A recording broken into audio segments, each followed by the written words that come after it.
দেশনেত্রী বেগম খালেদা জিয়া শুধু বিএনপির গণতন্ত্রের নেত্রী না, তিনি বাংলাদেশের গণতন্ত্রের একটি প্রতীক এবং তিনি আপোষহীনভাবে গণতন্ত্রের নেতৃত্ব দিয়েছেন এবং সংগ্রাম করেছেন।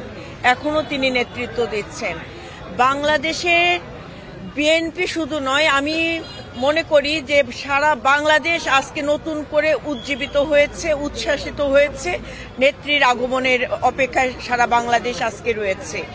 এই আগমনকে কেন্দ্র করে সাধারণ মানুষের অনেক ধরনের ভাবনা, নতুন করে বাংলাদেশের যে হারিয়ে যাওয়া গণতন্ত্র আমরা পুনরুদ্ধার করতে পারবো, এটাই আমাদের প্রত্যাশা।